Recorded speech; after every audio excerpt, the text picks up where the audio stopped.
Судството е во канџите на партиите и политичките елити, обвинуваат екологистите од Струмичко. 3 дена по објавувањето на веста дека Вишиот управен суд ја укинал одлуката на управниот донесена во март годинава со што случајот со рудникот Иловица се враќа на повторно судење. Не стивнуваат реакциите од активистите. Тие се децидни дека оваа е изнудена пресуда и за неа мора да се изјасни целата јавност.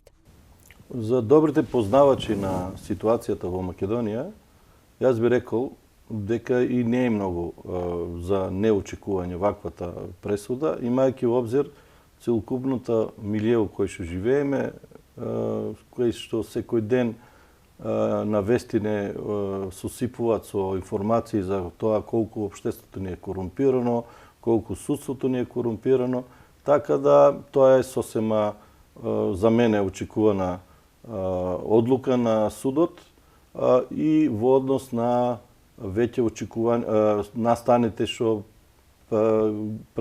предстоја на оваа одлука.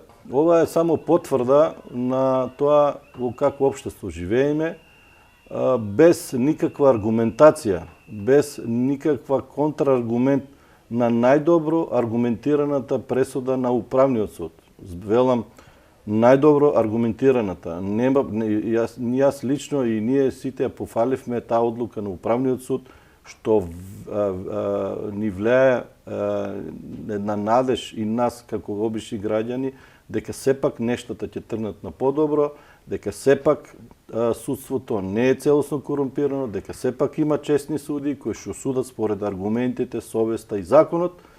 Еве сведоци сме денеска на една скандалозна пресуда без никаква аргументација.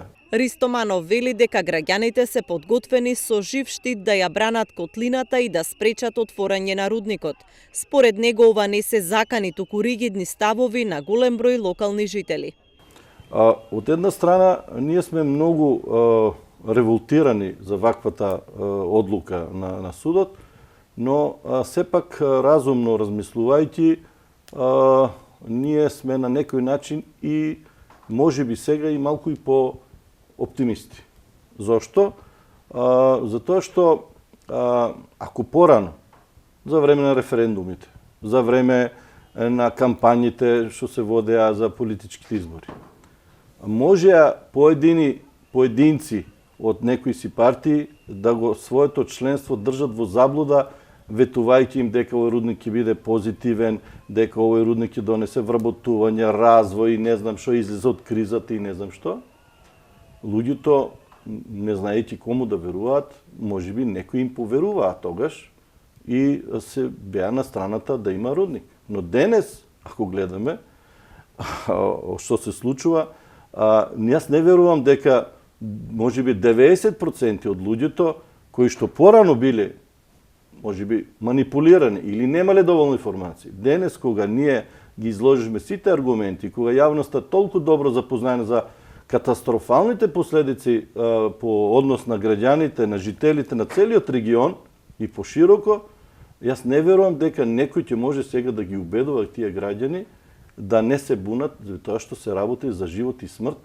Според одлуката на Вишиот управен суд, најпрво мора да се утврди дали постојат услови да се дозволи концесијата.